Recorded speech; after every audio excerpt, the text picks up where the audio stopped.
Nuestro tema que vamos a abordar en esta noche se titula ¿qué es la santidad? Vamos a contestar esta pregunta importantísima: ¿qué es la santidad? En el libro de Hebreos 12, versículo del 5 en adelante, dice la Biblia: y habéis ya olvidado la exhortación que como a hijos se os dirige, diciendo: Hijo mío, no menospreciéis la disciplina del Señor, ni desmayes cuando eres reprendido por Él. Porque el Señor al que ama, disciplina y azota a todo el que recibe por hijo. Si soportáis la disciplina, Dios os trata como a hijos. Porque ¿qué hijo es aquel a quien el Padre no disciplina? Pero si se os deja sin disciplina, de la cual todos han sido participantes, entonces sois bastardos y no hijos. Por otra parte, tuvimos a nuestros padres terrenales que nos disciplinaban y los venerábamos. ¿Por qué no obedeceremos mucho mejor al Padre de los Espíritus y viviremos? Y aquellos ciertamente por pocos días nos disciplinaban, como a ellos les parecía, pero para lo que nos es provechoso, para que participemos de su santidad. Para que participemos de su santidad. En esta noche, este pasaje nos revela una verdad sorprendente. Todo aquello en lo cual Dios intervenga en tu vida o en mi vida con cuero, cualquier situación en nuestra vida que no nos vaya a agradar, porque dice que al presente hay muchas cosas que en tu vida ahorita no te están gustando, como te robaron tu coche, tu esposo te pegó, un niño se te perdió, se te cayó el techo de la casa, perdiste el trabajo. Pueden ser muchas circunstancias que todos nosotros estemos de alguna u otra forma atravesando. ¿Cómo podemos nosotros saber si esa circunstancia a la cual me estoy enfrentando el día de hoy es la disciplina de Dios o es una bendición y una prueba de Dios? Es muy importante conocer la respuesta. Cuando Dios nos está disciplinando, es porque en ese momento nosotros vamos a discernir que en el momento de enfrentarnos o tener ese shock o tener ese encuentro con un accidente, con una enfermedad, algo inmediatamente como una campana, que es la conciencia, nos dice a nuestra alma: estás mal delante de Dios. Tú sabes que ya tienes mucho tiempo con esa mujer que no es tu esposa, tú sabes que tienes mucho tiempo robando ahí en tu oficina o en el banco, tú sabes que estás haciendo estas cosas, y en ese momento tenemos la enorme misericordia de Dios. Para que si tú te sensibilizas a esa voz, a esa conciencia, que en ese momento tal vez alguien te dijo hace una semana y en un mensaje oíste la exhortación, o un hermano te llamó la atención y tú endureciste tu conciencia, en ese momento si tú te sensibilizas, Dios no quita la mano de tu vida, te va a disciplinar, pero junto con la disciplina te acompaña su misericordia. O sea, Dios nos da el poder y la capacidad o la habilidad de soportar y aguantar la disciplina.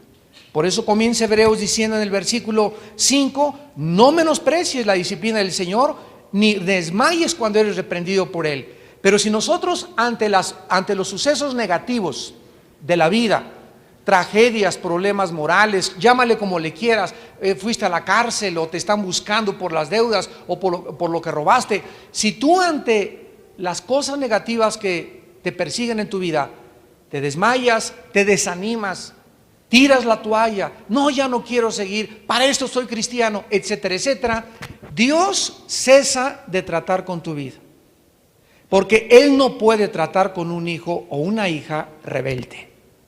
Entonces en ese momento Dios ya no te trata como a hijo, ya te trata como hijo de doña fulana, como bastardo. Si en mi casa llega un muchacho y veo que rompe el vidrio del vecino, ¿verdad? Yo no le voy a ir a cobrar al muchacho, ni voy a salir y lo voy a agarrar a nalgadas al muchacho, porque no es mi hijo. Pero si mi hijo veo que rompe con la pelota un vidrio de la casa, a él lo voy a tratar y lo voy a disciplinar. ¿Por qué? Porque es mi hijo. Entonces Dios no disciplina a los que no son sus hijos, porque los que no son sus hijos, escúchame, no hacen caso. Pero si realmente tú eres hijo e hija de Dios, le haces caso y reaccionas ante la disciplina y respondes ante lo que Dios te está llamando y oyes la campana de alarma que te está diciendo: párale, bájate, ya vino la señal preventiva de Dios. Si sigues en ese camino y te pasas el alto, vas a tener un accidente mucho mayor. Entonces Dios quiere que nosotros comprendamos que cuando Él nos está disciplinando, la voz del Espíritu Santo nos va a acompañar y nos va a decir: esto viene de Dios. No viene del ladrón, no viene de tu esposo, no viene de tu vecino, no viene del jefe de tu trabajo. Esto es algo a través de lo cual Dios está tratando con tu vida. Y cuando es una prueba de Dios, como en Santiago 1:2 en adelante, que dice: amados míos, tengan por sumo gozo cuando os halléis en diversas pruebas, sabiendo que la prueba de vuestra paciencia produce, ¿verdad?, esperanza. Pero tenga esta obra llegue a algo completo, para que seáis perfectos y cabales en cuanto a toda buena obra. Dios quiere que nosotros entendamos que hay muchas pruebas que no vienen por causa de nuestros pecados.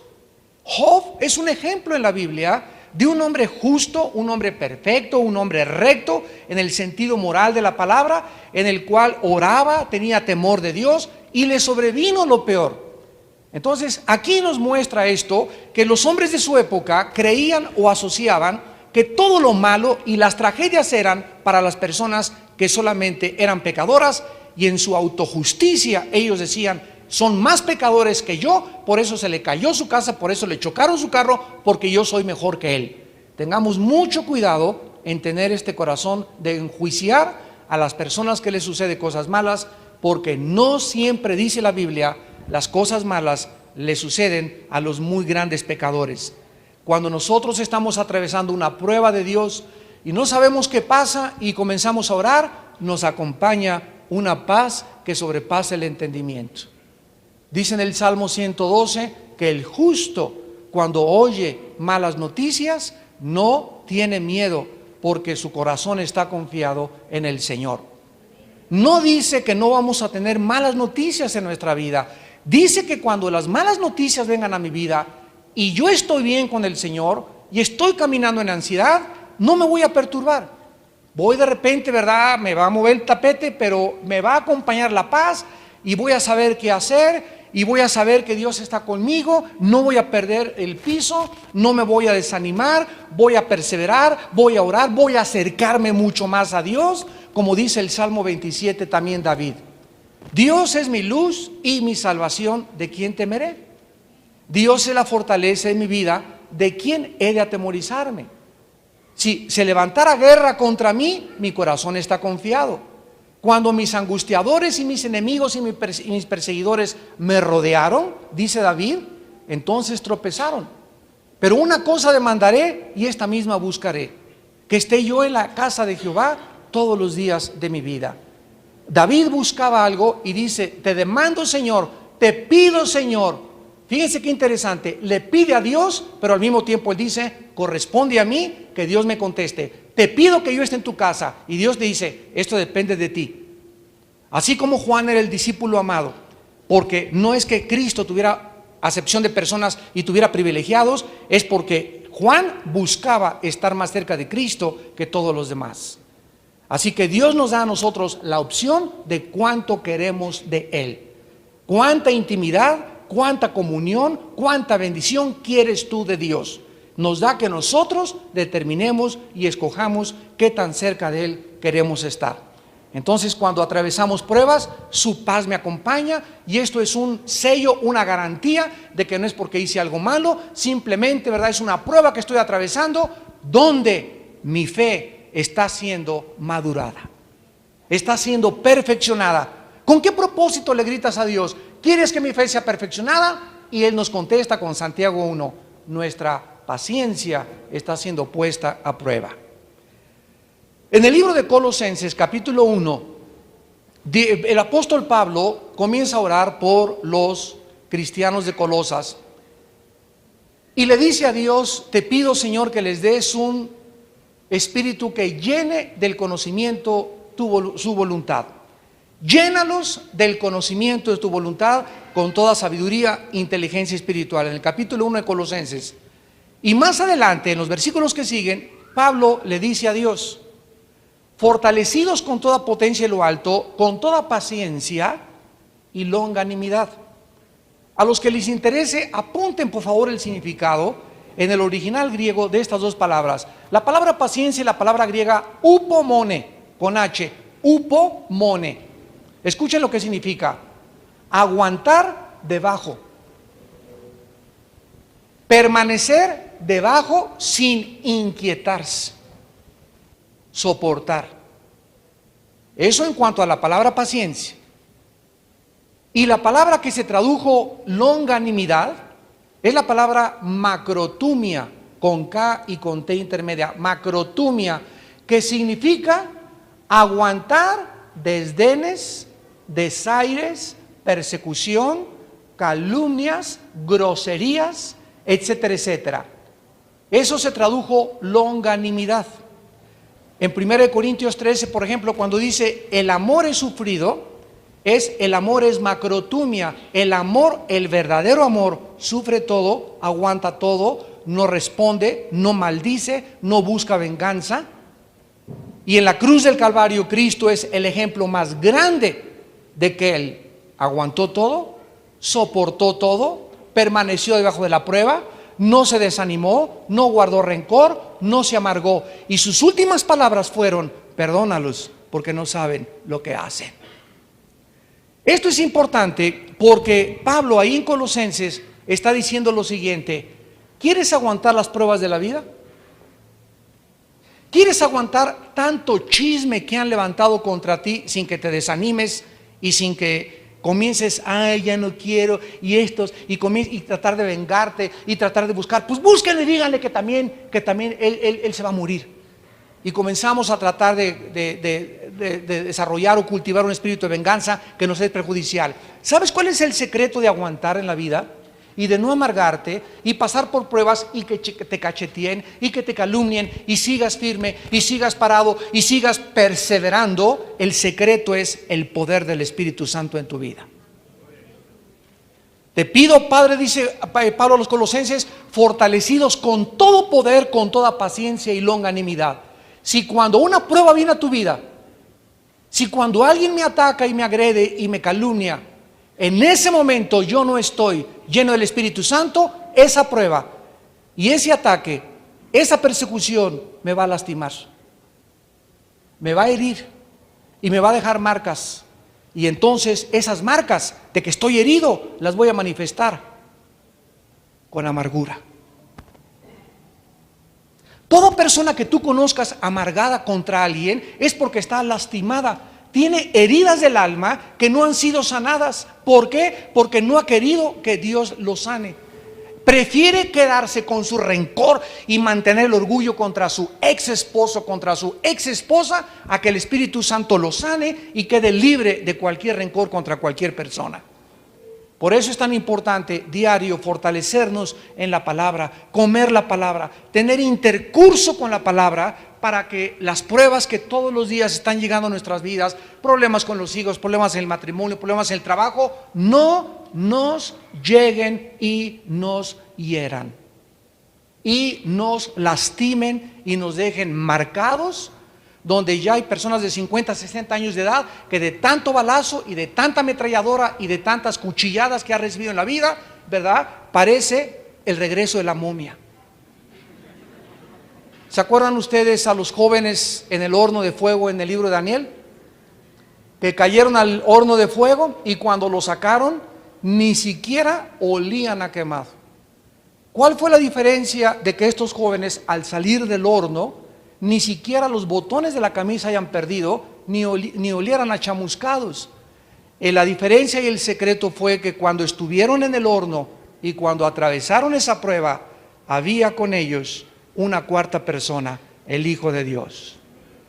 Esta es la diferencia de atravesar las pruebas en la vida con o sin Cristo. Si la prueba que tú estás atravesando ahorita Jesús está contigo y lo estás buscando y teniendo comunión en tu palabra, al salir de la prueba, nadie se va a imaginar que vienes de un divorcio, donde te colgaron de la lámpara de tu casa, donde tu esposo con los tacos de fútbol pasaba sobre de ti, y donde, ¿por qué? Porque tendrás una cara resplandeciente como si nunca te hubiera pasado nada. ¿Por qué? Porque en la prueba Cristo estuvo contigo. Cuídate de estar ahorita atravesando una prueba y no ser lleno del Espíritu Santo, porque vas a tener marcas en tu alma.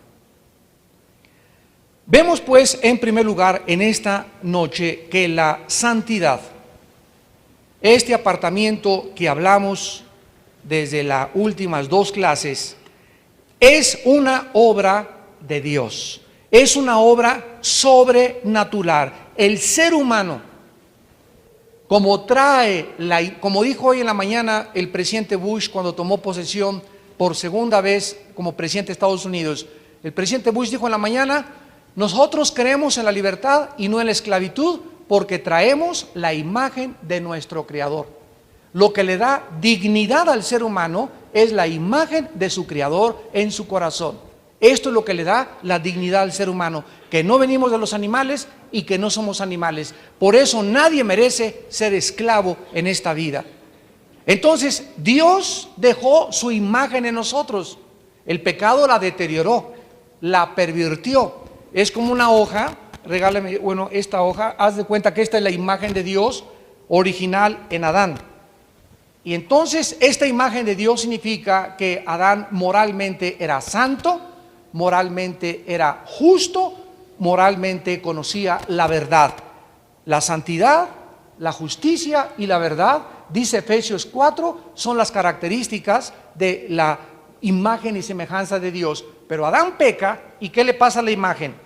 No se pierde, pero se hace así, se corrompe, se pervierte, pero ahí está dentro del ser humano, entre los aztecas, dentro de los jíbaros, los aucas, de cualquier cultura, de cualquier tribu.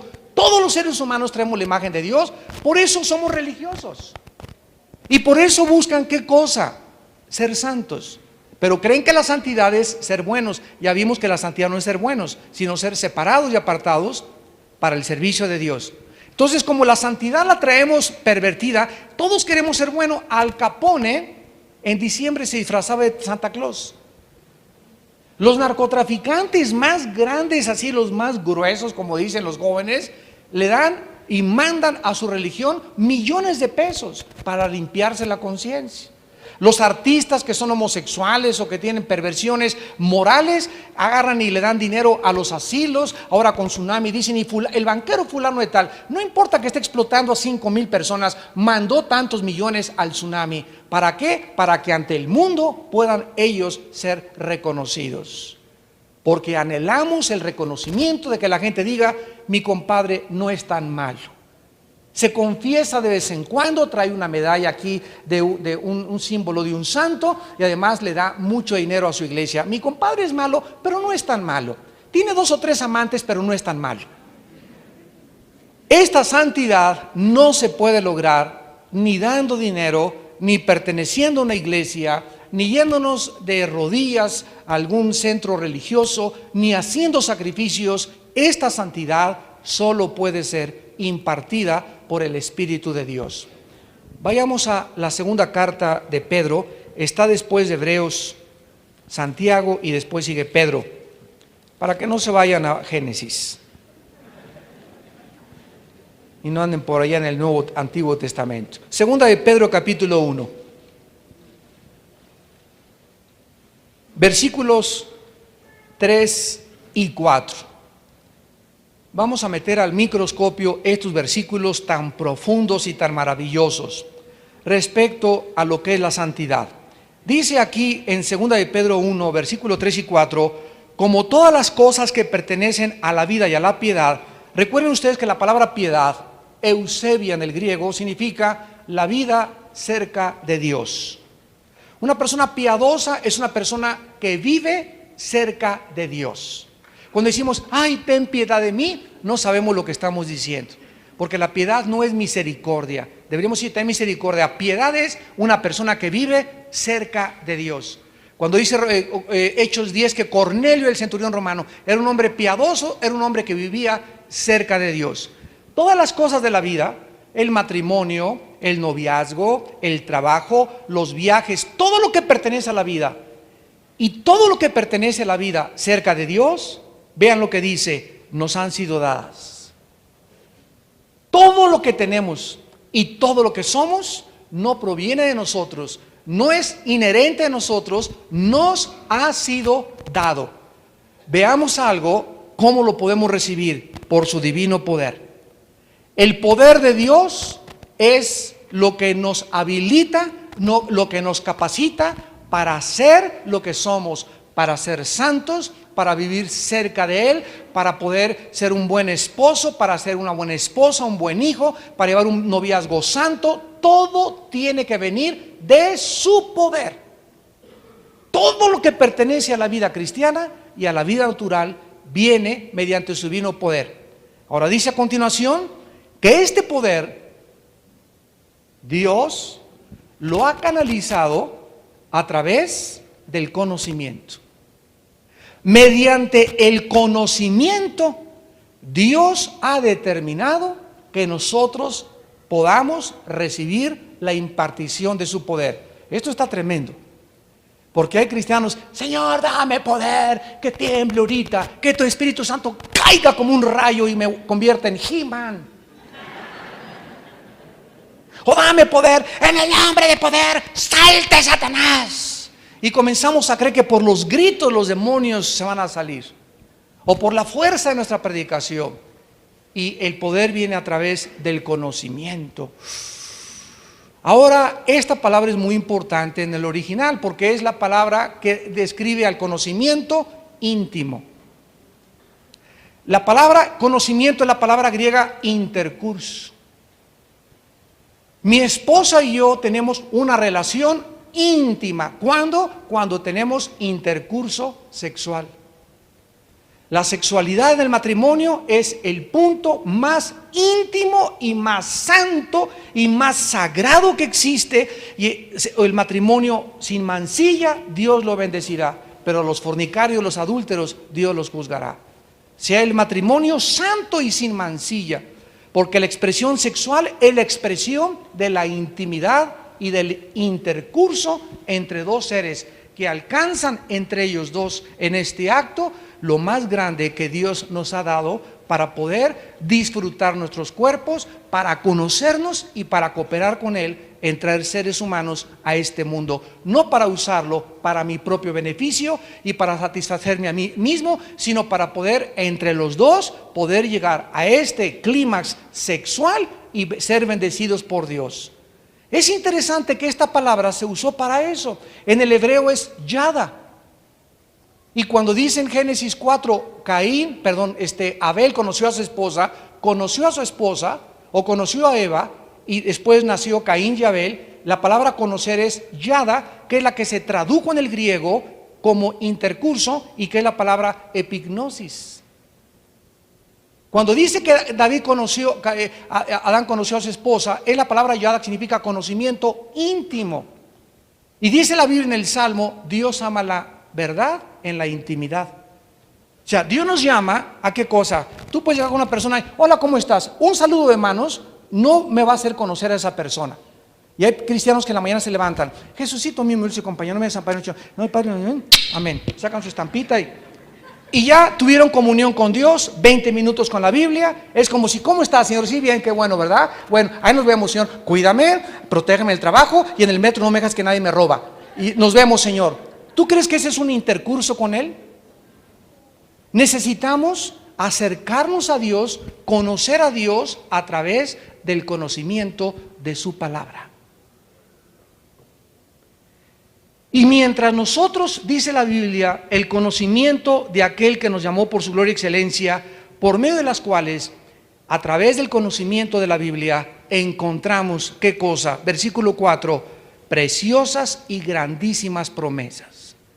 Hoy en la mañana yo estuve memorizando el Salmo 27, estuve memorizando el Salmo 51, traté de memorizarme también casi repasar el Salmo 91, que son mis preferidos, y estuve teniendo un tiempo con el Señor. Y ayer tuve muy malas noticias de mucha familia, etcétera, etcétera, y yo necesitaba hoy en la mañana otra vez ser vuelto a cobijar, como dice el Salmo 91, bajo sus plumas me cubrirá, bajo sus alas me sentiré seguro, por cuanto has puesto tu confianza, Él también te pondrá tus pies en alto, plaga nocturna no te tocará, ni saeta que vuele de día, y dirá a Jehová mi castillo, mi libertador, en quien confiaré. Y cuando comienzas a apropiarte de esas promesas, para la ocasión en la que tú estás atravesando, en ese momento hay algo que nos funde los fusibles. En el versículo 4, llegamos a ser participantes de la naturaleza divina. ¡Wow! No es, ya tenemos la naturaleza divina de Dios cuando recibimos a Dios, el Espíritu Santo. Pero Dios quiere que participes de esa naturaleza, de su divinidad, de su esencia, a través de las promesas que nos ha dejado en la Biblia. ¿Cómo puedo yo llegar a participar? O sea, ser más como Jesús, ser más como Dios. ¡Qué bárbaro! ¡Qué norma tan elevada nos ha puesto Dios a los seres humanos! ¿Cómo podemos llegar a ser más como Dios creyendo sus promesas? Jehová es mi pastor, nada me faltará. Si tú crees eso cuando tienes necesidad, Él es mi pastor y nada me faltará, y lo crees y lo actúas y vives sin preocupación, echando toda nuestra ansiedad sobre Él, y no tienes rencor ni amargura, cada vez creces más en santidad. ¿Qué es la santidad? Ser como Dios. Observen el tiempo del verbo, para que por ella llegaseis a ser participantes de la naturaleza divina. Y mientras más santidad tengamos, o sea, mientras más estemos alejados de la atracción del pecado, dice el versículo 4, huimos de la corrupción, de la contaminación que hay en el mundo a causa de la concupiscencia. La palabra concupiscencia significa pasiones desordenadas. Amados, ustedes saben que ahorita donde entremos está contaminado. Entra a la casa de tu compadre y sales girando en tus pensamientos. Una película, y hasta la de Walt Disney, desgraciadamente. A donde quiera que entres, a un restaurante, a una fiesta, a una comida, a donde quiera que vayamos, el mundo está tan contaminado por todos lados, que esa contaminación es como la contaminación atmosférica, entra a mi alma y a tu alma y comienza a leudar, comienza a trabajar en nuestra santidad para cada vez rebajarnos más al nivel donde está el mundo. O sea, si tú dejas que esa contaminación, esas conversaciones que oíste, esas cosas que viste en la televisión, en esa revista, en el consultorio del doctor, etcétera, etcétera, si al llegar a tu casa no te limpias de toda esa contaminación, conforme pase el tiempo, cada día te irás alejando más de Dios y estarás otra vez regresando al mundo de donde Dios nos sacó. ¿Y qué es lo que Dios anhela de nosotros? Que estemos en el mundo. No nos quiso sacar del mundo, pero que dentro del mundo seamos guardados de la maldad. Juan 17. No te pido, le dijo Jesús, que los saques del mundo, sino que los guardes de la maldad en medio de la contaminación. Jesús vino a un mundo contaminado, y al grado que a los pecadores los abrazaba, y los religiosos dijeron: ¿cómo puede este hombre decirse santo si come con los borrachos y con las prostitutas? La diferencia estaba en que Jesús no se contaminaba con el pecado. Y no andaba noche y día con las prostitutas, ni noche y día con los borrachos. Cuando se acercaba un pecador era para testificarle el reino de Dios. Así que si yo te veo en la calle con una persona que no es cristiana, en la mañana y en la tarde, y el fin de semana te la pasas con una persona que no es cristiana, no me digas que no estás contaminado, ya te corrompió totalmente. O nosotros jalamos a la gente y la sacamos del mundo, o el mundo nos jala a nosotros y nos vuelve a meter del pozo de podredumbre de donde Dios nos sacó. habiendo oído de la corrupción que hay en el mundo a causa de la concupiscencia. Dice en 1 Pedro 1:2, elegidos según la presencia de Dios Padre en santificación del Espíritu. Mientras más leemos la Biblia y nos apropiamos de las promesas de Dios, más apartados. Ya vimos que la palabra santificar significa apartar, separar. Más lejos y más lejos y más lejos y más lejos estamos de la atracción del mundo. El mundo es como un imán. ¿Conocen ustedes lo que es la fuerza de la gravedad? La fuerza de la gravedad proviene del centro magnético del núcleo de la Tierra y sale por el polo norte. Por eso todas las brújulas apuntan hacia el norte, porque es de donde sale el magnetismo y se distribuye por el mundo, y entonces hace que los objetos más pesados, menos pesados que el aire, sean atraídos al centro de la Tierra. Y cuando nosotros en un cohete salimos de la gravedad de la Tierra, ya la gravedad no atrae el cohete comienza ya en el espacio a prender motores y a viajar fuera del sistema de atracción de la gravedad. Podríamos decir que la atracción de la gravedad es como la ley del pecado y de la muerte. Mientras más cerca estés de la tierra, más cerca estás del pecado. Y lo que Dios quiere es que cada vez subamos más y más, hasta que llegue un momento en que la atracción del pecado ya estemos tan cerca de él que casi el pecado no tenga efecto en nuestras vidas. Y ahí es cuando somos más que vencedores. Mientras llegamos hacia el lugar donde Dios quiere que lleguemos, vamos a sufrir pruebas, nuestra fe va a ser probada, necesitamos la paciencia y necesitamos ejercitarnos en la piedad. Como le dijo Pablo a Timoteo, ejercítate. Es como un ejercicio diario. Diario hago pesas, los músculos sin que me den cuenta, a los 3 o 4 años ya tengo un cuerpo musculoso. De la noche a la mañana no te brincan los músculos. De la noche a la mañana la santidad no es perfecta en tu vida. En segundo lugar, la santidad.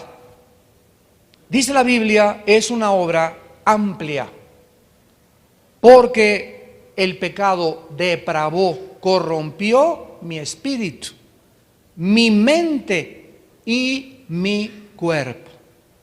El espíritu se separó de Dios, el alma, la mente está envanecida en sus razonamientos, por eso el ser humano se cree Dios, se ensoberbece. Con cualquier conocimiento Dios no existe, y si Dios existiera no mandaría tragedias, y es la perspectiva del ser humano por la mente nebulosa, entenebrecida por el pecado con la cual nacimos. Como dice en Romanos 1, habiendo conocido a Dios, no le glorificaron como a Dios, ni le dieron gracias, sino que se envanecieron en sus razonamientos, su necio corazón fue entenebrecido, profesando ser sabios, se hicieron necios. Entonces el pecado ha obscurecido la razón, enceguecido el entendimiento, y el hombre natural no entiende las cosas que son del Espíritu de Dios. Necesitamos la infusión del Espíritu para que mi alma, mi entendimiento comience a abrirse y poder decir, tú eres realmente el Cristo, el Hijo de Dios. No un gran iluminado, no un gran revolucionario, no otro de los comunistas como el Che Guevara, no un gurú. Tú eres Dios en la carne. Eso solo lo pueden decir aquellos que han recibido la infusión del Espíritu Santo en su interior. Veamos nosotros en el libro de Isaías capítulo 1, el diagnóstico de Dios respecto al ser humano.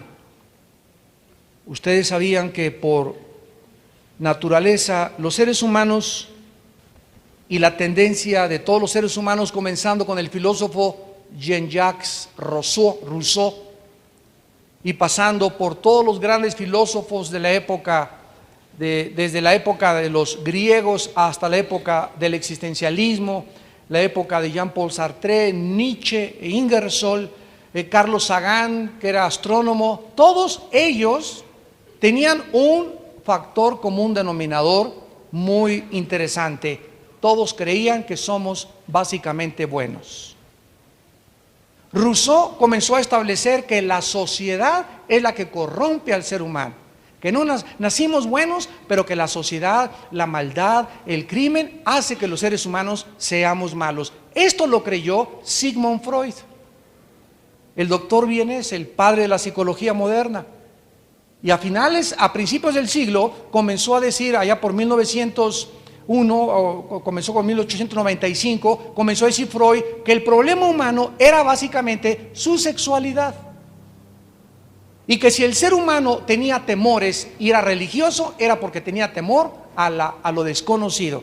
Y que el problema radicaba en la psique, en la mente. Comenzó a hipnotizar a sus pacientes que estaban enfermos de histeria y poniéndolos en un estado inconsciente, quería inconscientemente sanar al enfermo de histeria para que cuando el inconsciente regresara a la conciencia, el paciente pudiera demostrar que era sano, para demostrar que era la inconsciencia donde se encontraba el problema humano.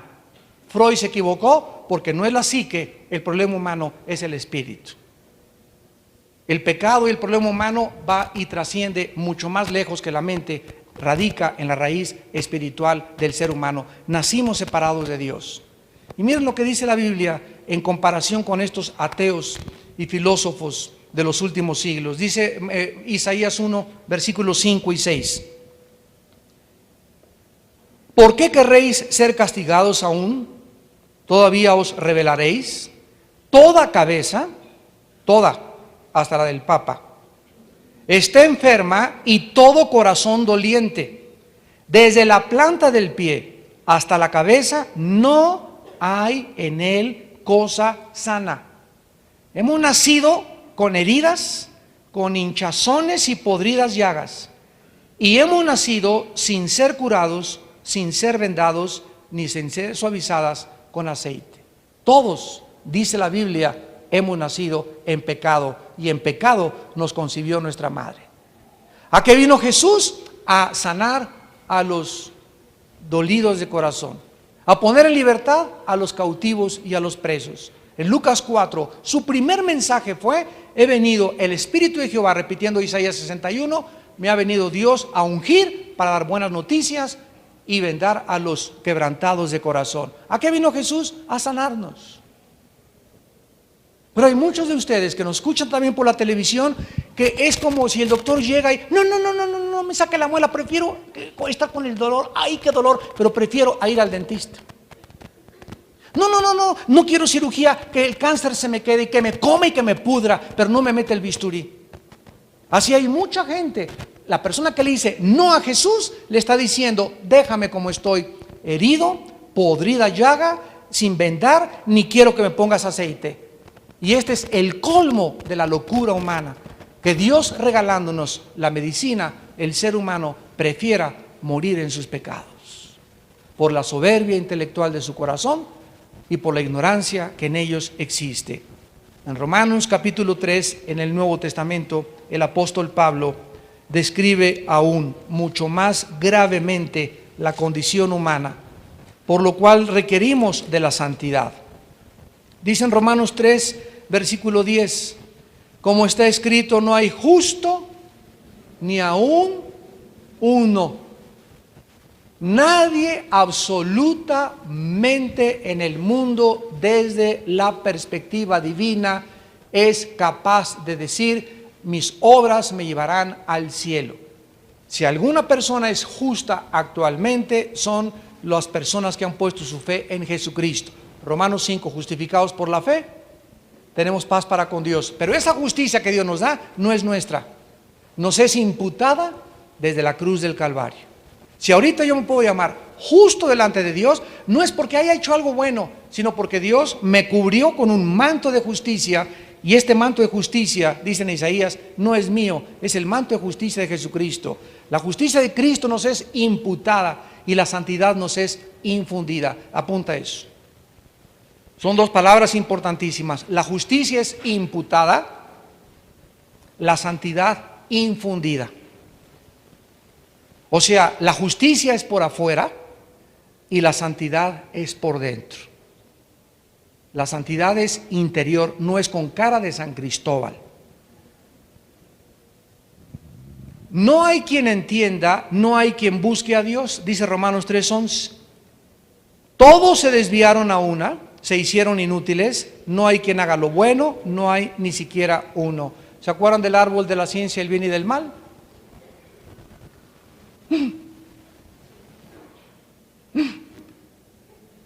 Oiga, ¿por qué no dice el árbol del mal nada más?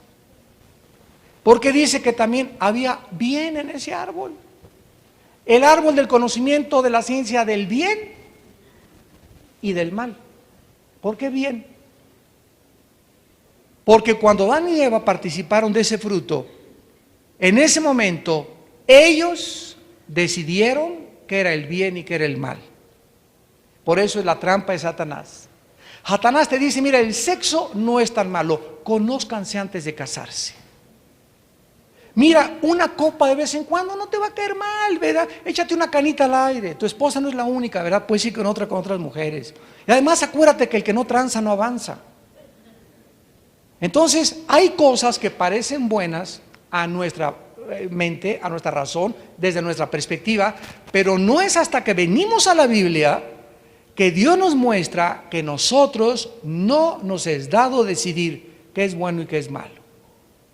Está tan corrompida la mente humana que a lo bueno le llama malo y a lo malo le llama bueno. Y cuando venimos a la Biblia, nuestros valores son verdaderamente establecidos. El ser humano por sí mismo no puede decidir qué es bueno, qué es malo. Cuando tú dices, yo creo que no tiene nada de malo entrar a ese templo o a esa religión y participar de ese rito, no es lo que tú creas ni lo que tú piensas. Ven a la Biblia y pregúntale a Dios qué piensa Él de eso. Pues yo no creo que sea tan malo traer la falda arriba de las rodillas. Y si alguien me quiere mirar es porque son cochinotes.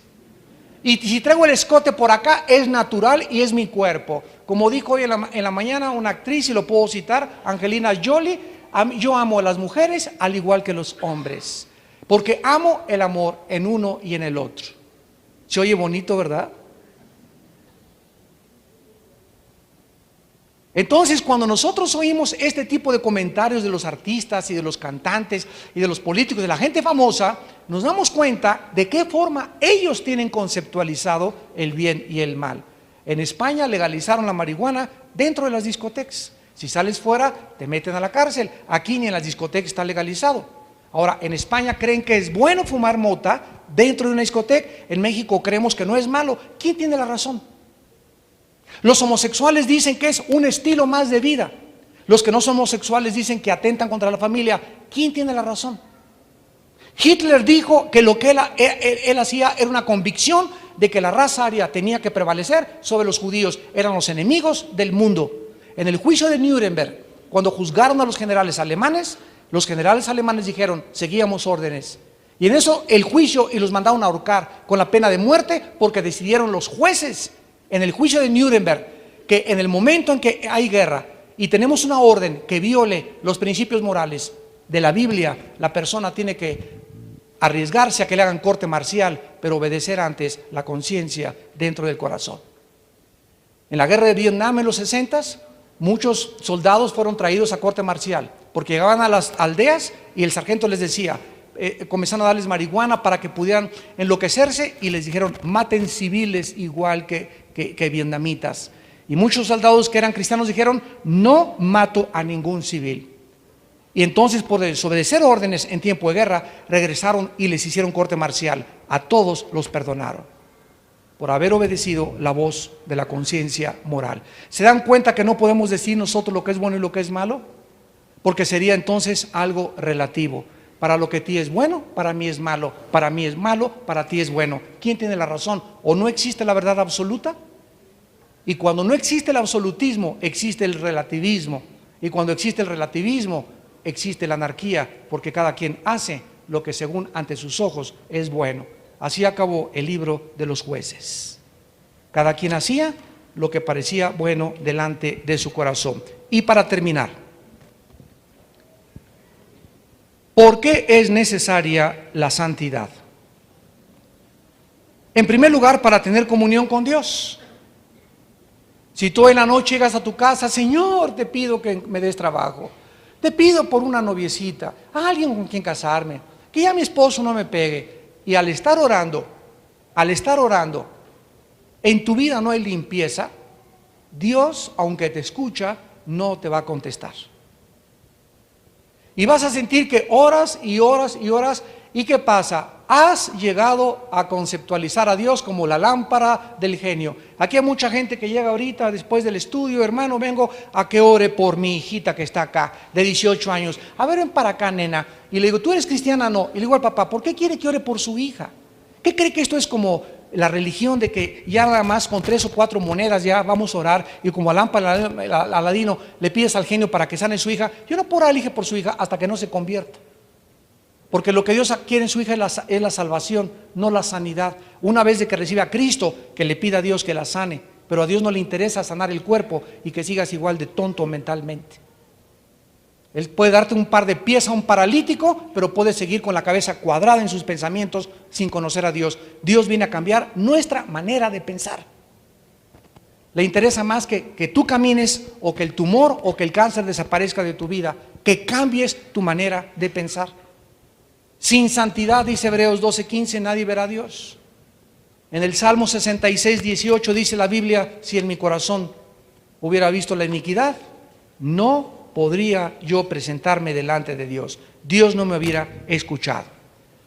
Y en segundo lugar, la santidad es necesaria, y esto es lo más importante para nosotros, para tener bienestar espiritual, emocional y físico. Existe una grande relación entre ser santo y ser feliz. Así es, este es el diseño divino. Existe una grande relación entre obedecer a Dios y tener paz. Y existe una grandísima relación entre la tristeza, la vergüenza, la amargura, el odio y el pecado.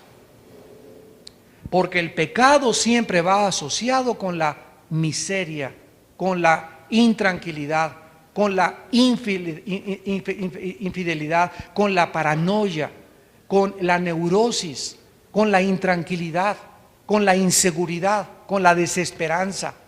¿Por qué? Porque el pecado destruye todo aquello que Dios diseñó para que funcionara en el medio ambiente de la santidad. Dice en Hebreos 12, el 9 al 10, ya lo leímos, que la disciplina es para que participemos de su santidad. Dios sabe perfectamente bien que para que tú seas feliz y yo sea feliz necesitamos ser santos. Por eso cuando tú te apartas, Dios viene con el cuero rápido, porque eres su hijo. Porque sabe que si te apartas más lejos, vas a ser bien infeliz. Vas a sufrir mucho. Y Dios nos ama tanto que nos dio a su Hijo Jesucristo. Y la corta vida que tenemos, Él quiere que tengamos paz y tranquilidad y seguridad y esperanza en nuestra mente, en nuestro cuerpo, en nuestro espíritu. Entonces Él nos va a tener que disciplinar. Dios al que ama, disciplina y azota al que recibe por hijo. Aquí encontramos dos formas la disciplina. En primer lugar, Dios usa la palabra y en esta noche la está usando. El padre le dice, Pepito, pórtate bien con las palabras, pero si Pepito no se porta bien, el padre agarra una tabla y pau, pau, pau en las pompas de Pepito.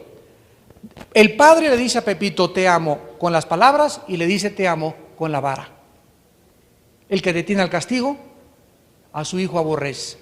No disciplinar a alguien es contrario. Nosotros le decimos, no, si me amas, nunca me tiene que pasar nada, ni nunca me pegará. El padre que nunca le disciplina al hijo porque el padre dice, es que si le pego, no lo amo, está equivocado. Ese es tu concepto. Dios te dice, el niño necesita, la necedad está ligada al corazón del muchacho, mas la vara lo apartará de él.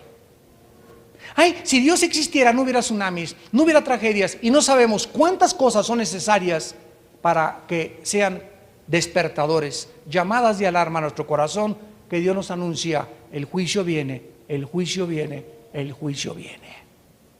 Unos más adelante se mueren, otros todos juntos, pero todos tenemos absolutamente que morir. Y sin esta santidad, nunca podrás, en la corta vida que tienes y en la que tengo yo, vivir en paz y en tranquilidad a la luz de la presencia de un Dios que nos dice en el libro de Levítico, capítulo 20, versículo 26. Levítico 20, 26. Habéis pues de serme santos, porque yo Jehová soy santo, y os he apartado de los pueblos para que seáis míos. Oremos. Padre, te damos gracias por la exhortación que como a hijos nos haces, que no desmayemos ante tu disciplina. La palabra disciplina, paidagogos en su lenguaje original, significa formar el carácter. De ahí viene la palabra pedagogía, pedagogo. Dios al que ama le forma el carácter, porque Él sabe que nacimos torcidos, todos sin ninguna excepción, corrompidos en nuestros pensamientos, engreídos, rebeldes de corazón. Así nacimos todos. Pero cuando se manifestó la gracia de Dios y nos salvó no por obras de justicia que nosotros hubiéramos hecho, sino por su gracia y su misericordia, para que ahora que hemos creído que Él murió en una cruz y con su sangre pagó por nosotros, aceptemos su disciplina. Nos sometamos como hijos obedientes a obedecerle, porque Él no está tratando con hijos rebeldes. Ningún maestro le puede enseñar a nadie que sea rebelde. Ningún soldado puede en la guerra ir sin obedecer a sus superiores. Los padres no podemos tratar con ningún hijo que tengamos que sean rebeldes a nuestro consejo y exhortación. Los rebeldes en la ciudad están en las cárceles mayormente. Si tú no estás violando las leyes, no tienes por qué acabar en la cárcel, a menos que seas víctima de algo que es injusto. Pero regularmente es cuando nosotros violamos la ley moral, la ley humana, cuando sufrimos más en la vida. Padre, te damos gracias por ampliar nuestra comprensión de tus pensamientos, de tus caminos, y traer a nuestro corazón en esta noche la convicción de que la santidad le conviene a la casa de Dios. Que la santidad es algo por lo cual debemos de luchar al pelear contra el pecado, por el anhelo de ser felices y de tener paz en nuestro corazón. Continuamente el enemigo atacará nuestra mente haciéndonos creer que el placer prohibido, las cosas que tú prohíbes en tu palabra, debemos de disfrutarlas, pero tu palabra dice que la paga del pecado siempre, siempre es la muerte. Mas el regalo de Dios es vida eterna en Cristo Jesús, Señor nuestro. Hay muchas personas en esta tarde que aún desconocen la santidad de Dios, que aún no han experimentado en su vida esa paz que sobrepasa el entendimiento, y además no has experimentado ese deseo de ser santo, de hacer la voluntad de Dios, de dejar de pecar. Dios en esta tarde quiere poner en tu vida el poder para que comiences a odiar el pecado, a odiar lo que Él odia y amar lo que Él ama. ¿Cómo puedes comenzar la vida de santidad?, me preguntarás. Ustedes que nos ven por la televisión también, la Biblia dice: arrepiéntete de tus pecados. Reconoce que tu vida es equivocada ante los ojos de un Dios santo. Cree en Jesucristo, que en la cruz pagó con su sangre por tus pecados, y recíbele en este momento en tu corazón como tu Señor y tu Salvador. Las personas que en este momento quieran invitar a Cristo a su vida, dile ahí desde tu corazón: Señor mío y Dios mío, he pecado contra ti. Tú eres un Dios santo, y por tu santidad tu Hijo Jesucristo pagó en mi lugar en una cruz, derramando su sangre preciosa. Ahora yo creo que Él pagó en mi lugar en esa cruz lo que yo merecía pagar en el infierno. Y te pido, Jesús, que entres a mi corazón en este momento como mi Señor y mi Salvador. Perdona mis pecados, lávame con tu sangre, infúndeme tu santidad que no tengo, y dame el poder de vivir para ti. porque te lo pido y te doy las gracias en el nombre de Jesús. Amén. Nadie absolutamente en el mundo desde la perspectiva divina es capaz de decir: mis obras me llevarán al cielo. Si alguna persona es justa actualmente, son las personas que han puesto su fe en Jesucristo. Romanos 5, justificados por la fe, tenemos paz para con Dios. Pero esa justicia que Dios nos da no es nuestra, nos es imputada desde la cruz del Calvario. Si ahorita yo me puedo llamar justo delante de Dios, no es porque haya hecho algo bueno, sino porque Dios me cubrió con un manto de justicia. Y este manto de justicia, dice en Isaías, no es mío, es el manto de justicia de Jesucristo. La justicia de Cristo nos es imputada y la santidad nos es infundida. Apunta eso. Son dos palabras importantísimas. La justicia es imputada, la santidad infundida. O sea, la justicia es por afuera y la santidad es por dentro. La santidad es interior, no es con cara de San Cristóbal. No hay quien entienda, no hay quien busque a Dios, dice Romanos 3:11. Todos se desviaron a una, se hicieron inútiles, no hay quien haga lo bueno, no hay ni siquiera uno. ¿Se acuerdan del árbol de la ciencia del bien y del mal?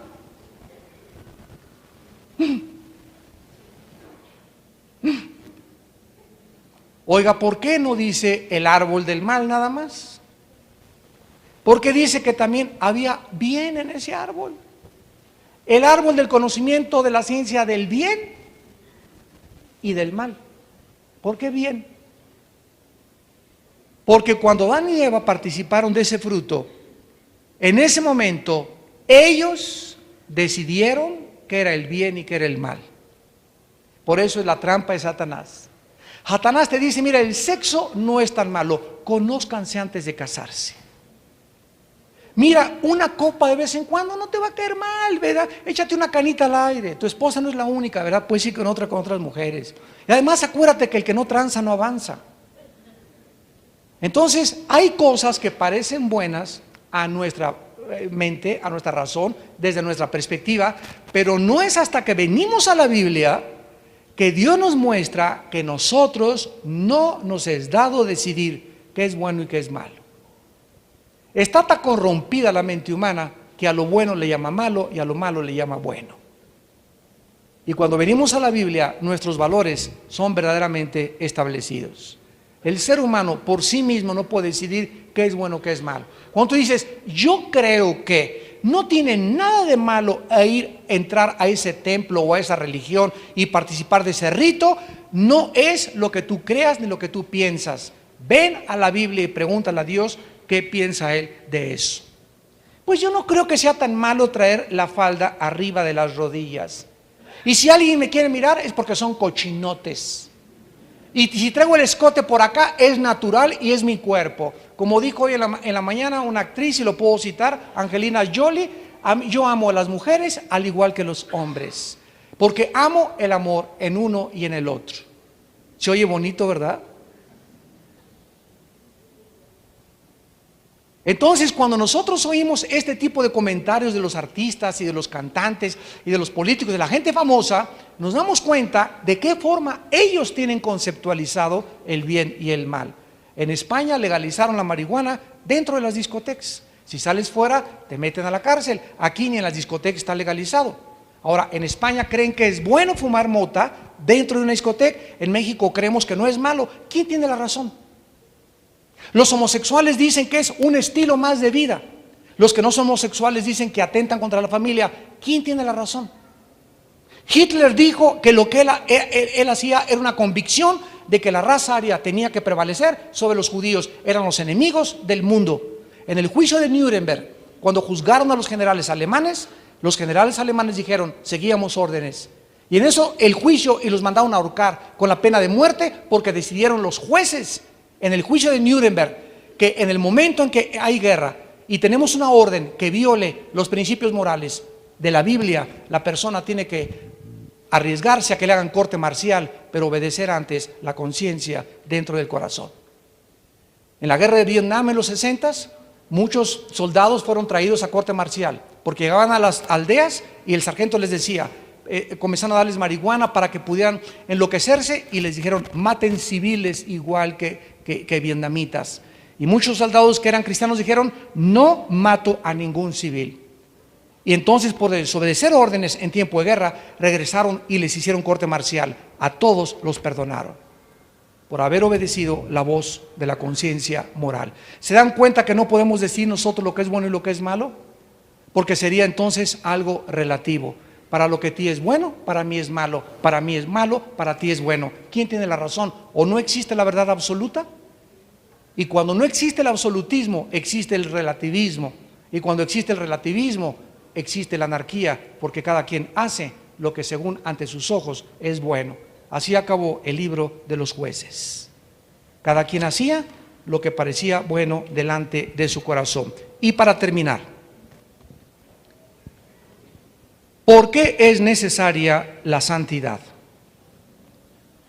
En primer lugar, para tener comunión con Dios. Si tú en la noche llegas a tu casa, Señor, te pido que me des trabajo, te pido por una noviecita, a alguien con quien casarme, que ya mi esposo no me pegue. Y al estar orando, en tu vida no hay limpieza, Dios, aunque te escucha, no te va a contestar. Y vas a sentir que oras y oras y oras. ¿Y qué pasa? Has llegado a conceptualizar a Dios como la lámpara del genio. Aquí hay mucha gente que llega ahorita después del estudio, hermano, vengo a que ore por mi hijita que está acá, de 18 años. A ver, ven para acá, nena. Y le digo, ¿tú eres cristiana? No. Y le digo al papá, ¿por qué quiere que ore por su hija? ¿Qué cree que esto es como la religión de que ya nada más con 3 o 4 monedas ya vamos a orar, y como a lámpara al Aladino le pides al genio para que sane su hija? Yo no puedo elegir por su hija hasta que no se convierta. Porque lo que Dios quiere en su hija es la salvación, no la sanidad. Una vez de que recibe a Cristo, que le pida a Dios que la sane. Pero a Dios no le interesa sanar el cuerpo y que sigas igual de tonto mentalmente. Él puede darte un par de pies a un paralítico, pero puede seguir con la cabeza cuadrada en sus pensamientos sin conocer a Dios. Dios viene a cambiar nuestra manera de pensar.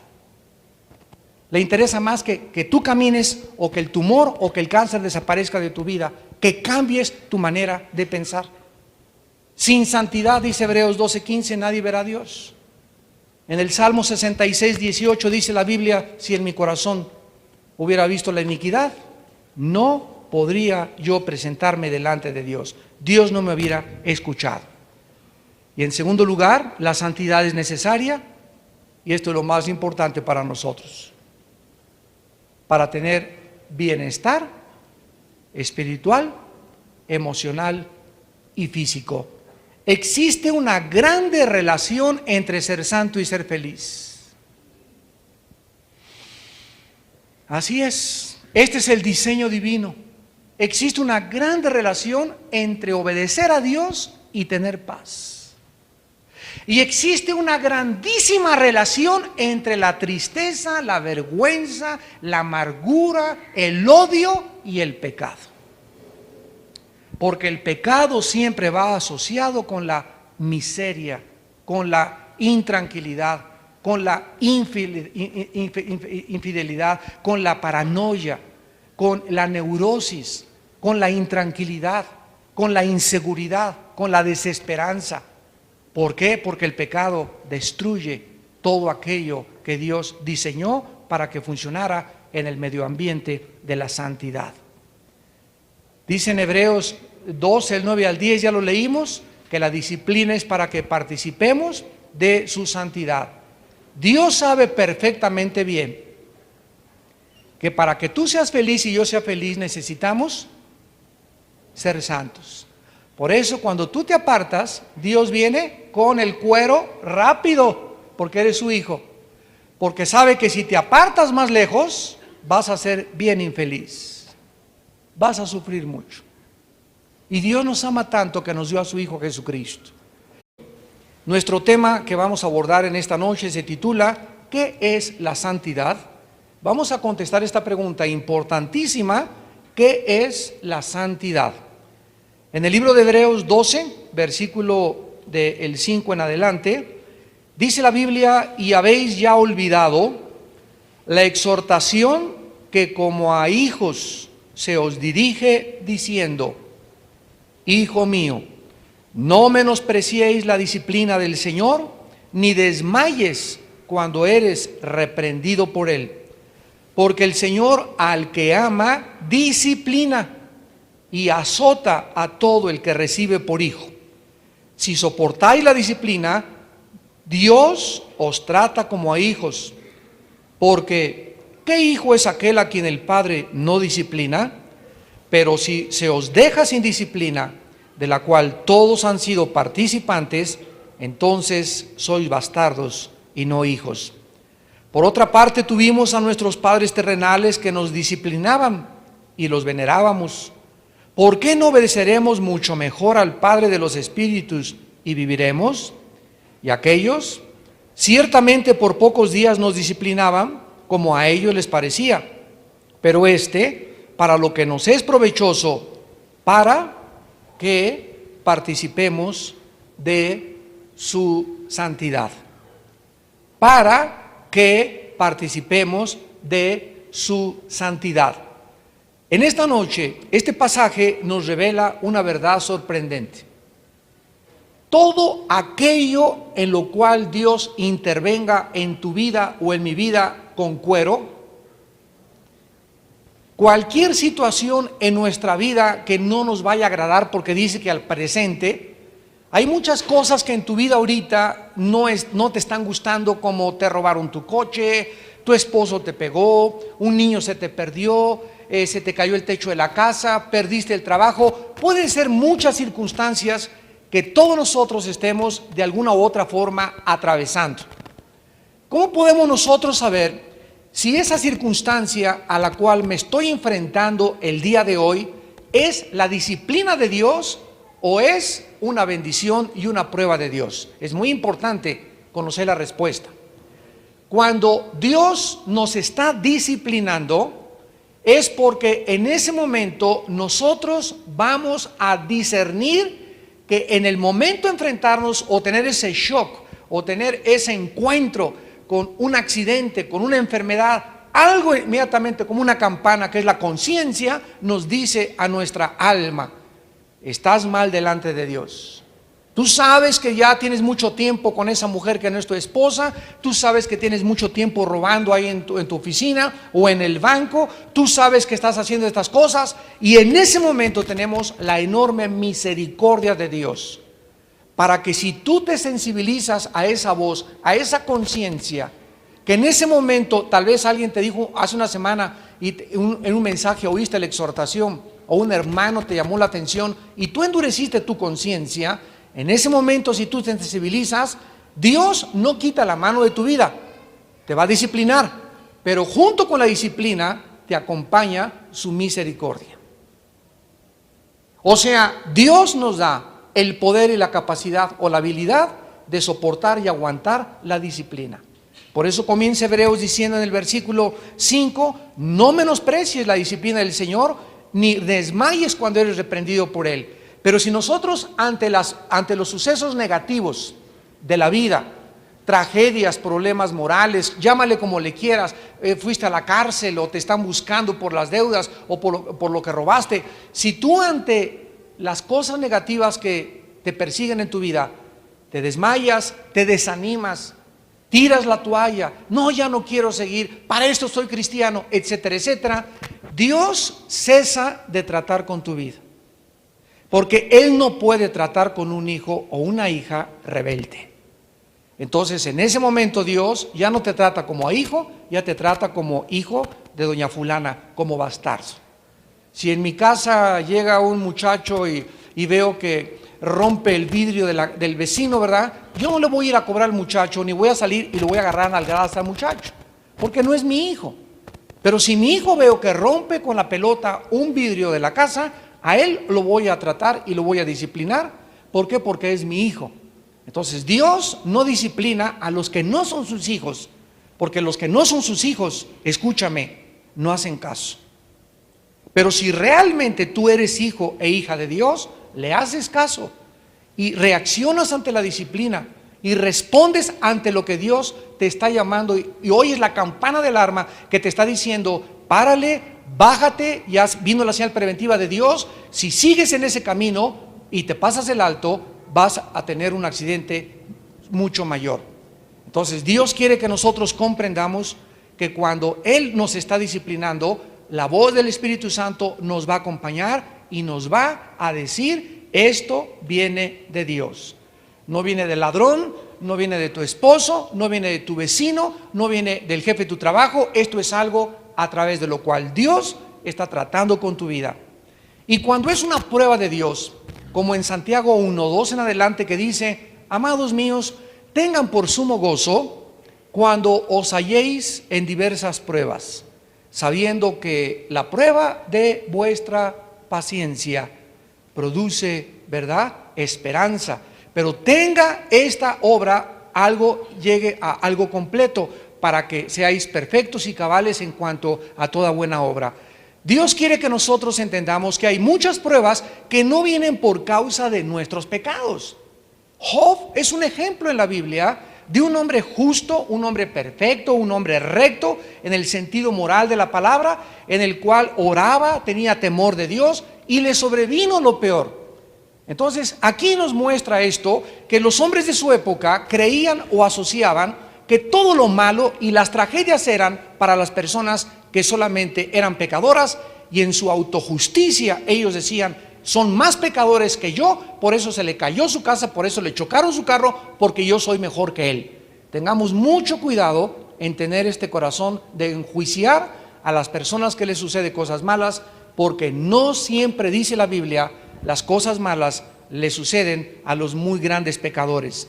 Cuando nosotros estamos atravesando una prueba de Dios y no sabemos qué pasa y comenzamos a orar, nos acompaña una paz que sobrepasa el entendimiento.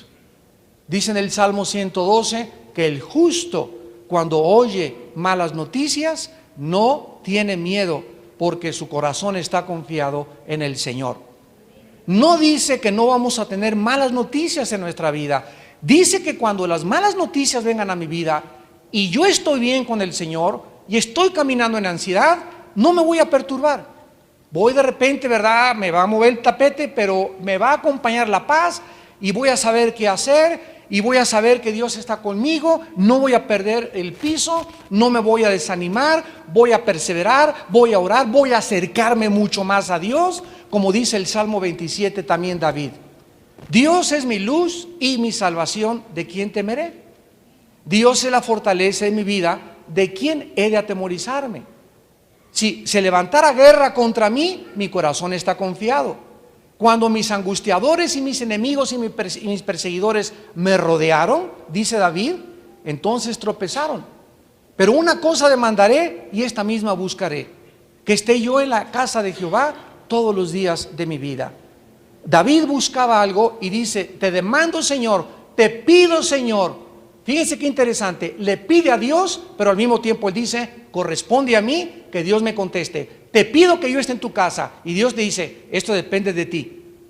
Así como Juan era el discípulo amado, porque no es que Cristo tuviera acepción de personas y tuviera privilegiados, es porque Juan buscaba estar más cerca de Cristo que todos los demás. Así que Dios nos da a nosotros la opción de cuánto queremos de Él. Cuánta intimidad, cuánta comunión, cuánta bendición quieres tú de Dios. Nos da que nosotros determinemos y escojamos qué tan cerca de Él queremos estar. Entonces, cuando atravesamos pruebas, su paz me acompaña, y esto es un sello, una garantía de que no es porque hice algo malo. Y no anden por allá en el Antiguo Testamento. Segunda de Pedro capítulo 1, versículos 3 y 4. Vamos a meter al microscopio estos versículos tan profundos y tan maravillosos respecto a lo que es la santidad. Dice aquí en segunda de Pedro 1, versículos 3 y 4: como todas las cosas que pertenecen a la vida y a la piedad. Recuerden ustedes que la palabra piedad, eusebia en el griego, significa la vida cerca de Dios. Una persona piadosa es una persona que vive cerca de Dios. Cuando decimos: ay, ten piedad de mí, no sabemos lo que estamos diciendo, porque la piedad no es misericordia. Deberíamos decir: ten misericordia. Piedad es una persona que vive cerca de Dios. Cuando dice Hechos 10 que Cornelio, el centurión romano, era un hombre piadoso, era un hombre que vivía cerca de Dios. Todas las cosas de la vida, el matrimonio, el noviazgo, el trabajo, los viajes, todo lo que pertenece a la vida y todo lo que pertenece a la vida cerca de Dios, vean lo que dice, nos han sido dadas. Todo lo que tenemos y todo lo que somos no proviene de nosotros, no es inherente a nosotros, nos ha sido dado. Veamos algo, cómo lo podemos recibir por su divino poder. El poder de Dios es lo que nos habilita, no, lo que nos capacita para ser lo que somos, para ser santos, para vivir cerca de Él, para poder ser un buen esposo, para ser una buena esposa, un buen hijo, para llevar un noviazgo santo. Todo tiene que venir de su poder. Todo lo que pertenece a la vida cristiana y a la vida natural viene mediante su divino poder. Ahora dice a continuación que este poder Dios lo ha canalizado a través del conocimiento. Mediante el conocimiento, Dios ha determinado que nosotros podamos recibir la impartición de su poder. Esto está tremendo, porque hay cristianos, Señor, dame poder, que tiemble ahorita, que tu Espíritu Santo caiga como un rayo y me convierta en He-Man. O dame poder, en el nombre de poder, salte Satanás. Y comenzamos a creer que por los gritos los demonios se van a salir, o por la fuerza de nuestra predicación. Y el poder viene a través del conocimiento. Ahora, esta palabra es muy importante en el original, porque es la palabra que describe al conocimiento íntimo. La palabra conocimiento es la palabra griega intercurso. Mi esposa y yo tenemos una relación íntima. ¿Cuándo? Cuando tenemos intercurso sexual. La sexualidad del matrimonio es el punto más íntimo y más santo y más sagrado que existe. Y el matrimonio sin mancilla, Dios lo bendecirá, pero los fornicarios, los adúlteros, Dios los juzgará. Sea el matrimonio santo y sin mancilla, porque la expresión sexual es la expresión de la intimidad y del intercurso entre dos seres que alcanzan entre ellos dos en este acto lo más grande que Dios nos ha dado para poder disfrutar nuestros cuerpos, para conocernos y para cooperar con Él en traer seres humanos a este mundo, no para usarlo para mi propio beneficio y para satisfacerme a mí mismo, sino para poder entre los dos poder llegar a este clímax sexual y ser bendecidos por Dios. Es interesante que esta palabra se usó para eso. En el hebreo es yada. Y cuando dice en Génesis 4, Abel conoció a su esposa o conoció a Eva y después nació Caín y Abel, la palabra conocer es yada, que es la que se tradujo en el griego como intercurso y que es la palabra epignosis. Cuando dice que Adán conoció a su esposa, es la palabra yada que significa conocimiento íntimo. Y dice la Biblia en el Salmo, Dios ama la verdad en la intimidad. O sea, Dios nos llama a qué cosa. Tú puedes llegar a una persona y, hola, ¿cómo estás? Un saludo de manos no me va a hacer conocer a esa persona. Y hay cristianos que en la mañana se levantan, Jesucito mío, mi dulce compañero, no me desamparen. No, Padre, amén. Sacan su estampita y ya tuvieron comunión con Dios, 20 minutos con la Biblia. Es como si, ¿cómo estás, Señor? Sí, bien, qué bueno, ¿verdad? Bueno, ahí nos vemos, Señor. Cuídame, protégeme el trabajo y en el metro no me dejas que nadie me roba. Y nos vemos, Señor. ¿Tú crees que ese es un intercurso con Él? Necesitamos acercarnos a Dios, conocer a Dios a través del conocimiento de su palabra. Y mientras nosotros, dice la Biblia, el conocimiento de aquel que nos llamó por su gloria y excelencia, por medio de las cuales, a través del conocimiento de la Biblia, encontramos, ¿qué cosa? Versículo 4, preciosas y grandísimas promesas. Hoy en la mañana yo estuve memorizando el Salmo 27, estuve memorizando el Salmo 51, traté de memorizarme también casi repasar el Salmo 91, que son mis preferidos, y estuve teniendo un tiempo con el Señor. Y ayer tuve muy malas noticias de mucha familia, etcétera, etcétera, y yo necesitaba hoy en la mañana otra vez ser vuelto a cobijar, como dice el Salmo 91, bajo sus plumas me cubrirá, bajo sus alas me sentiré seguro, por cuanto has puesto tu confianza, Él también te pondrá tus pies en alto, plaga nocturna no te tocará, ni saeta que vuele de día, y dirá a Jehová mi castillo, mi libertador, en quien confiaré. Y cuando comienzas a apropiarte de esas promesas, para la ocasión en la que tú estás atravesando, en ese momento hay algo que nos funde los fusibles. En el versículo 4, llegamos a ser participantes de la naturaleza divina. ¡Wow! No es, ya tenemos la naturaleza divina de Dios cuando recibimos a Dios, el Espíritu Santo. Pero Dios quiere que participes de esa naturaleza, de su divinidad, de su esencia, a través de las promesas que nos ha dejado en la Biblia. ¿Cómo puedo yo llegar a participar? O sea, ser más como Jesús, ser más como Dios. ¡Qué bárbaro! ¡Qué norma tan elevada nos ha puesto Dios a los seres humanos! ¿Cómo podemos llegar a ser más como Dios creyendo sus promesas? Jehová es mi pastor, nada me faltará. Si tú crees eso cuando tienes necesidad, Él es mi pastor y nada me faltará, y lo crees y lo actúas, y vives sin preocupación, echando toda nuestra ansiedad sobre Él, y no tienes rencor ni amargura, cada vez creces más en santidad. ¿Qué es la santidad? Ser como Dios. Observen el tiempo del verbo, para que por ella llegaseis a ser participantes de la naturaleza divina. Y mientras más santidad tengamos, o sea, mientras más estemos alejados de la atracción del pecado, dice el versículo 4, huimos de la corrupción, de la contaminación que hay en el mundo a causa de la concupiscencia. La palabra concupiscencia significa pasiones desordenadas. Amados, ustedes saben que ahorita donde entremos está contaminado. Entra a la casa de tu compadre y sales girando en tus pensamientos. Una película y hasta la de Walt Disney, desgraciadamente.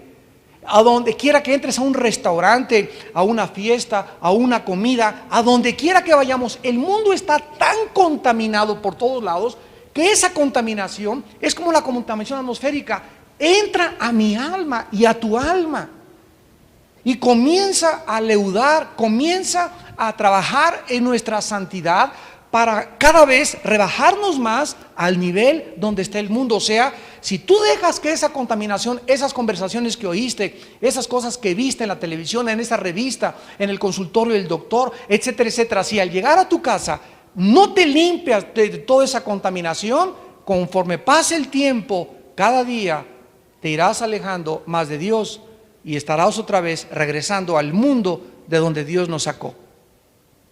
¿Y qué es lo que Dios anhela? Simplemente, ¿verdad? Es una prueba que estoy atravesando donde mi fe está siendo madurada, está siendo perfeccionada. ¿Con qué propósito le gritas a Dios? ¿Quieres que mi fe sea perfeccionada? Y Él nos contesta con Santiago 1, nuestra paciencia está siendo puesta a prueba. En el libro de Colosenses, capítulo 1, el apóstol Pablo comienza a orar por los cristianos de Colosas y le dice a Dios: te pido, Señor, que les des un espíritu que llene del conocimiento su voluntad. Llénalos del conocimiento de tu voluntad con toda sabiduría e inteligencia espiritual. En el capítulo 1 de Colosenses. Y más adelante, en los versículos que siguen, Pablo le dice a Dios: fortalecidos con toda potencia en lo alto, con toda paciencia y longanimidad.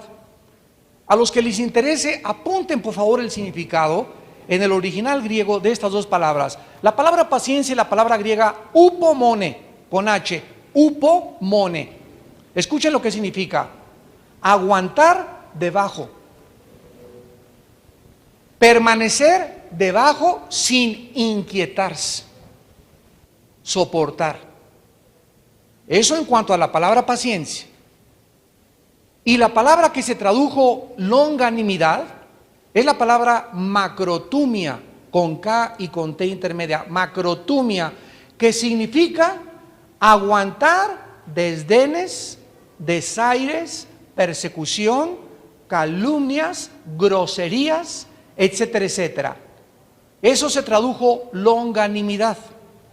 En 1 Corintios 13, por ejemplo, cuando dice el amor es sufrido, el amor es macrotumia. El amor, el verdadero amor, sufre todo, aguanta todo, no responde, no maldice, no busca venganza.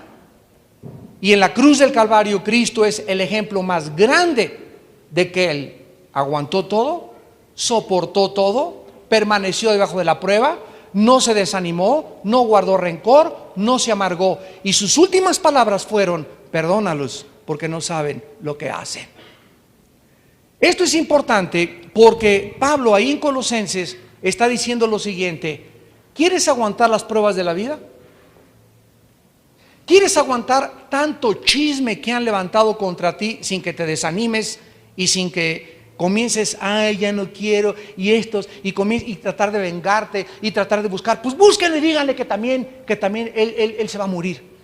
Y comenzamos a tratar de desarrollar o cultivar un espíritu de venganza que nos es perjudicial. ¿Sabes cuál es el secreto de aguantar en la vida? Y de no amargarte y pasar por pruebas y que te cacheteen y que te calumnien y sigas firme y sigas parado y sigas perseverando. El secreto es el poder del Espíritu Santo en tu vida. Te pido, Padre, dice Pablo a los Colosenses, fortalecidos con todo poder, con toda paciencia y longanimidad. Si cuando una prueba viene a tu vida, si cuando alguien me ataca y me agrede y me calumnia, en ese momento yo no estoy lleno del Espíritu Santo, esa prueba y ese ataque, esa persecución me va a lastimar, me va a herir y me va a dejar marcas. Y entonces esas marcas de que estoy herido las voy a manifestar con amargura. Toda persona que tú conozcas amargada contra alguien es porque está lastimada. Tiene heridas del alma que no han sido sanadas. ¿Por qué? Porque no ha querido que Dios lo sane. Prefiere quedarse con su rencor y mantener el orgullo contra su ex esposo, contra su ex esposa, a que el Espíritu Santo lo sane y quede libre de cualquier rencor contra cualquier persona. Por eso es tan importante diario fortalecernos en la palabra, comer la palabra, tener intercurso con la palabra, para que las pruebas que todos los días están llegando a nuestras vidas, problemas con los hijos, problemas en el matrimonio, problemas en el trabajo, no nos lleguen y nos hieran y nos lastimen y nos dejen marcados, donde ya hay personas de 50, 60 años de edad que de tanto balazo y de tanta ametralladora y de tantas cuchilladas que ha recibido en la vida, ¿verdad? Parece el regreso de la momia. ¿Se acuerdan ustedes a los jóvenes en el horno de fuego en el libro de Daniel? Que cayeron al horno de fuego y cuando lo sacaron ni siquiera olían a quemado. ¿Cuál fue la diferencia de que estos jóvenes al salir del horno ni siquiera los botones de la camisa hayan perdido, ni olieran a chamuscados? La diferencia y el secreto fue que cuando estuvieron en el horno y cuando atravesaron esa prueba, había con ellos una cuarta persona, el Hijo de Dios. Esta es la diferencia de atravesar las pruebas en la vida con o sin Cristo. Si la prueba que tú estás atravesando ahorita, Jesús está contigo y lo estás buscando y teniendo comunión en tu palabra, al salir de la prueba, nadie se va a imaginar que vienes de un divorcio, donde te colgaron de la lámpara de tu casa, donde tu esposo con los tacos de fútbol pasaba sobre de ti, y donde, ¿por qué? Porque tendrás una cara resplandeciente como si nunca te hubiera pasado nada. ¿Por qué? Porque en la prueba Cristo estuvo contigo. Cuídate de estar ahorita atravesando una prueba y no ser lleno del Espíritu Santo, porque vas a tener marcas en tu alma. Vemos pues en primer lugar en esta noche que la santidad, este apartamiento que hablamos desde las últimas dos clases, es una obra de Dios, es una obra sobrenatural. El ser humano, como dijo hoy en la mañana el presidente Bush cuando tomó posesión por segunda vez como presidente de Estados Unidos, el presidente Bush dijo en la mañana: nosotros creemos en la libertad y no en la esclavitud, porque traemos la imagen de nuestro Creador. Lo que le da dignidad al ser humano es la imagen de su Creador en su corazón. Esto es lo que le da la dignidad al ser humano, que no venimos de los animales y que no somos animales. Por eso nadie merece ser esclavo en esta vida. Entonces Dios dejó su imagen en nosotros. El pecado la deterioró, la pervirtió. Es como una hoja. Regálame, esta hoja, haz de cuenta que esta es la imagen de Dios original en Adán. Y entonces esta imagen de Dios significa que Adán moralmente era santo, moralmente era justo, moralmente conocía la verdad. La santidad, la justicia y la verdad, dice Efesios 4, son las características de la imagen y semejanza de Dios. Pero Adán peca, ¿y qué le pasa a la imagen? No se pierde, pero se hace así, se corrompe, se pervierte, pero ahí está dentro del ser humano, entre los aztecas, dentro de los jíbaros, los aucas, de cualquier cultura, de cualquier tribu. Todos los seres humanos traemos la imagen de Dios, por eso somos religiosos. Y por eso buscan, ¿qué cosa? Ser santos. Pero creen que la santidad es ser buenos. Ya vimos que la santidad no es ser buenos, sino ser separados y apartados para el servicio de Dios. Entonces, como la santidad la traemos pervertida, todos queremos ser buenos. Al Capone en diciembre se disfrazaba de Santa Claus. Los narcotraficantes más grandes, así los más gruesos, como dicen los jóvenes, le dan y mandan a su religión millones de pesos para limpiarse la conciencia. Los artistas que son homosexuales o que tienen perversiones morales agarran y le dan dinero a los asilos. Ahora con Tsunami dicen, el banquero fulano de tal, no importa que esté explotando a 5,000 personas, mandó tantos millones al Tsunami. ¿Para qué? Para que ante el mundo puedan ellos ser reconocidos. Porque anhelamos el reconocimiento de que la gente diga: mi compadre no es tan malo. Se confiesa de vez en cuando, trae una medalla aquí de un símbolo de un santo, y además le da mucho dinero a su iglesia. Mi compadre es malo, pero no es tan malo. Tiene 2 o 3 amantes, pero no es tan malo. Esta santidad no se puede lograr ni dando dinero, ni perteneciendo a una iglesia, ni yéndonos de rodillas a algún centro religioso, ni haciendo sacrificios. Esta santidad solo puede ser impartida por el Espíritu de Dios. Vayamos a la segunda carta de Pedro. Está después de Hebreos, Santiago y después sigue Pedro, para que no se vayan a Génesis. A nosotros que estemos en el mundo, no nos quiso sacar del mundo, pero que dentro del mundo seamos guardados de la maldad. Juan 17. No te pido, le dijo Jesús, que los saques del mundo, sino que los guardes de la maldad en medio de la contaminación. Jesús vino a un mundo contaminado, y al grado que a los pecadores los abrazaba. Y los religiosos dijeron: ¿cómo puede este hombre decirse santo si come con los borrachos y con las prostitutas? La diferencia estaba en que Jesús no se contaminaba con el pecado. Y no andaba noche y día con las prostitutas, ni noche y día con los borrachos. Cuando se acercaba un pecador era para testificarle el reino de Dios.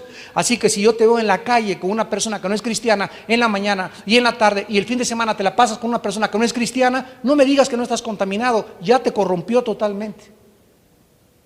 O nosotros jalamos a la gente y la sacamos del mundo, o el mundo nos jala a nosotros y nos vuelve a meter del pozo de podredumbre de donde Dios nos sacó. Habiendo huido de la corrupción que hay en el mundo a causa de la concupiscencia. Dice en 1 Pedro 1:2, elegidos según la presencia de Dios Padre en santificación del Espíritu. Mientras más leemos la Biblia y nos apropiamos de las promesas de Dios, más apartados. Ya vimos que la palabra santificar significa apartar, separar. Más lejos y más lejos y más lejos y más lejos estamos de la atracción del mundo. El mundo es como un imán. ¿Conocen ustedes lo que es la fuerza de la gravedad? La fuerza de la gravedad proviene del centro magnético del núcleo de la Tierra y sale por el polo norte. Por eso todas las brújulas apuntan hacia el norte, porque es de donde sale el magnetismo y se distribuye por el mundo, y entonces hace que los objetos más pesados, menos pesados que el aire, sean atraídos al centro de la Tierra. Y cuando nosotros en un cohete salimos de la gravedad de la Tierra, ya la gravedad no atrae el cohete comienza ya en el espacio a prender motores y a viajar fuera del sistema de atracción de la gravedad. Podríamos decir que la atracción de la gravedad es como la ley del pecado y de la muerte. Mientras más cerca estés de la Tierra, más cerca estás del pecado.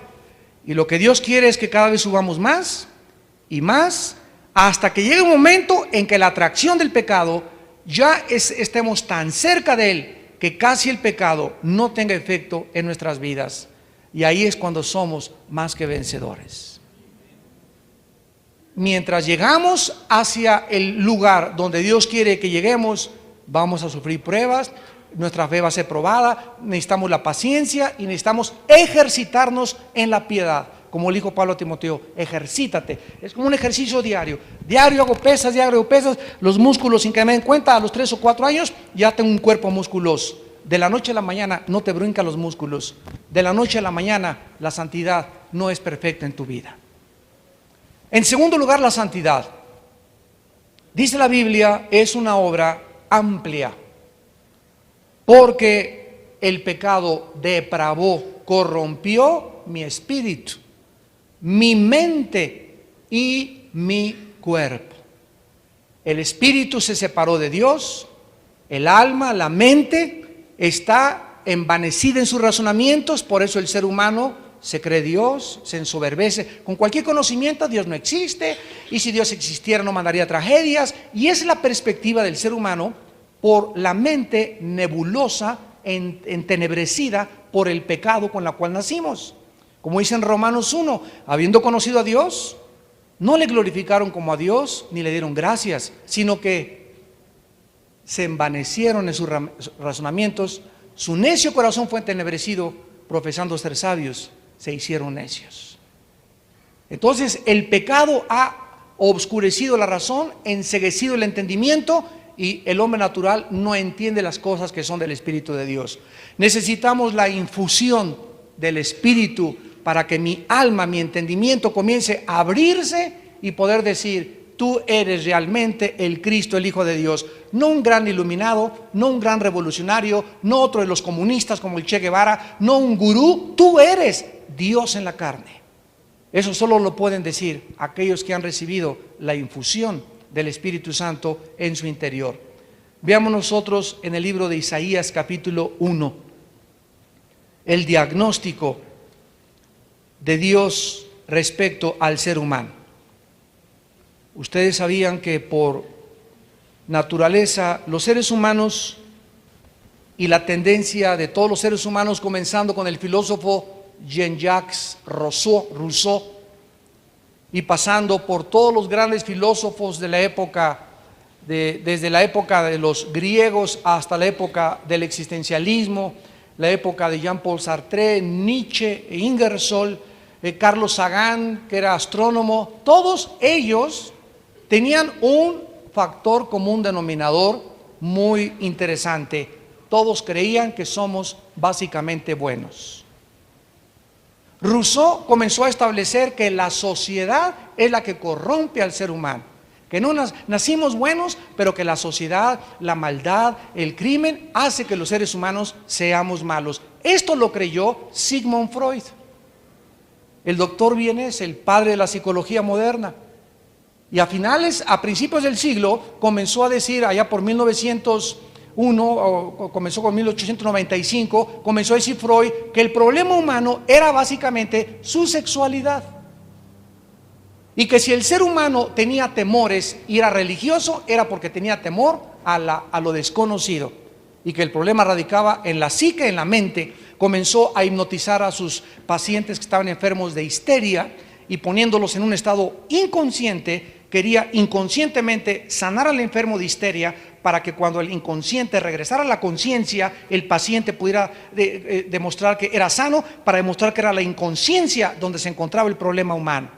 Freud se equivocó porque no es la psique, el problema humano es el espíritu.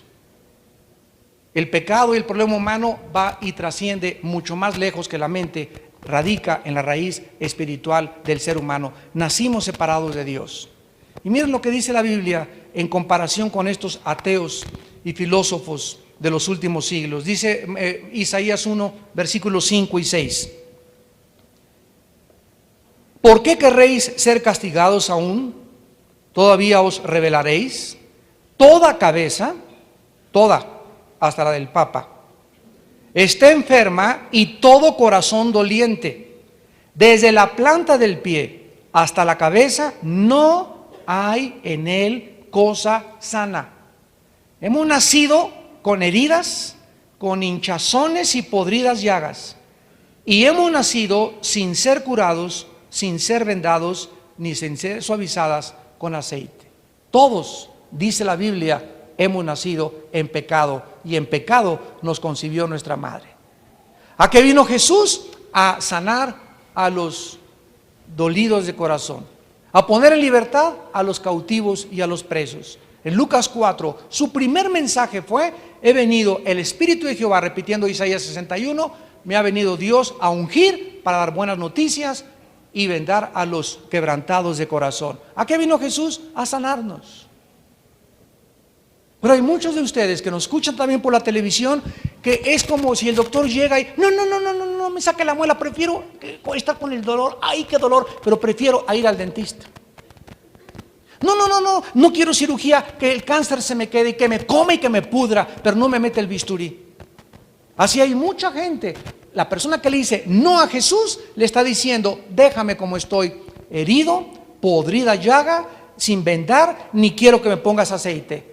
Y este es el colmo de la locura humana, que Dios, regalándonos la medicina, el ser humano prefiera morir en sus pecados, por la soberbia intelectual de su corazón y por la ignorancia que en ellos existe. En Romanos capítulo 3, en el Nuevo Testamento, el apóstol Pablo describe aún mucho más gravemente la condición humana, por lo cual requerimos de la santidad. Dice en Romanos 3, versículo 10, como está escrito: no hay justo ni aún uno.